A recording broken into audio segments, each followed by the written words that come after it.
If you were to watch your own eyes through a high-speed camera right now, you would see your pupils dilating as you process these words. It is a primal, involuntary reaction, proof that your brain is reacting to stimuli before your rational mind has a chance to filter it. Neuroscience tells us that the act of placing trust in another person is physically pleasurable.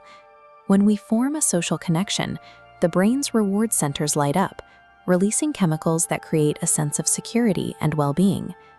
This chemical reward system is what allowed early humans to cooperate and survive. It is the biological engine that drives strangers to work together, build cities, and rely on people they have never met before. A social engineer views this hardwired instinct as a tool. To a predator, the biological bond that built civilization is a known software vulnerability, a backdoor into a system with no firewall. We have been tracking this vulnerability since at least 1849. That year, the New York Herald publicized the arrest of William Thompson, a man who would walk up to strangers and simply ask them to express confidence in him by handing over their watches. Thompson became the original confidence man, the namesake for the modern con. Thompson proved that you don't need a complex hack to steal a fortune. You just need to know the specific sequence of triggers to bypass a human being's natural defenses. Ethical professionals like therapists or career mentors use empathy to help people lower their guards for growth. A manipulator uses those exact same psychological tools to leave a target exposed for exploitation. This process begins with pretexting, the construction of an elaborate, believable lie designed to engage a victim before they realize they are under attack. Predators often use a strategy called waterholing. Instead of chasing a target, they identify a place where the victim already feels safe, like a trusted office building or a familiar website, and they wait there for the prey to arrive. By assuming a benign identity, such as a helpful IT technician or a bank teller, the attacker blends into the background. They aren't trying to break into the system, they are trying to be invited in. This happened in 2006 at Hewlett-Packard. To identify a boardroom leaker, Chairwoman Patricia Dunn's team hired investigators who posed as board members and journalists. They used these fake identities to trick telephone companies into handing over private records. Physical pretexting is just as effective. In a tactic called baiting, an attacker leaves infected media, like these floppy disks or a modern USB drive, in a parking lot or elevator.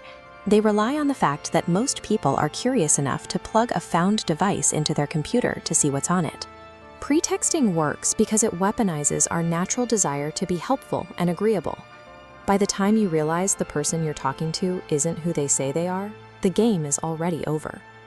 Once the predator has your attention, they move to the second stage, the convincer. To make the lie feel real, the manipulator provides a small win.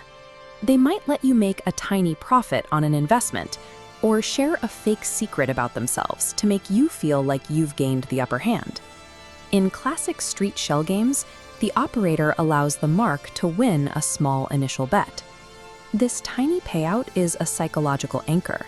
It convinces the victim that the system works and that they are smart enough to beat it. This small win triggers a hardwired instinct for reciprocity. When someone gives us something, even if it's just a small payout or a bit of fake vulnerability, our brain feels a chemical pressure to give something back in return. This is the turning point. At this stage, the victim stops being a target and becomes an active participant in their own financial or digital destruction. With the victim fully invested, the attacker triggers the trap, the hurrah. The manipulator suddenly manufactures a severe crisis.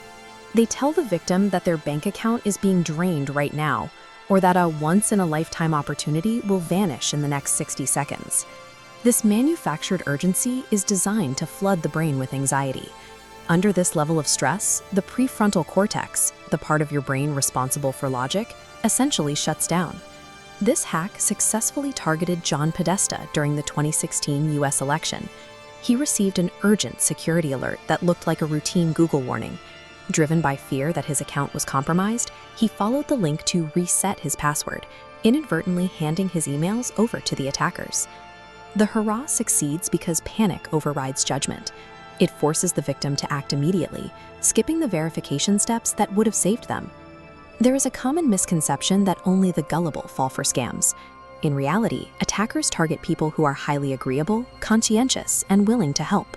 It is a dark irony of human biology. The exact traits that make you a good friend, a reliable coworker, and a compassionate neighbor are the same traits a social engineer uses to destroy you. Protecting yourself requires a protocol called zero trust. It means acknowledging that your biological urge to be helpful is a vulnerability. To stay safe, you have to actively fight your own instincts. You must learn to slow down when a hurrah creates panic. You must independently verify every pretext before sharing information. In a zero-trust world, integrity isn't assumed. It has to be demonstrated through consistent, verifiable action over time. Our brains process the feeling of trust through the same chemical reward centers, whether that trust is earned by a lifelong friend or manufactured by a master manipulator. Because the sensation is the same in both cases, the feeling of gut trust is a dangerous guide. You have to ask, have the people in your life earned that response, or did they simply learn the sequence to trigger it?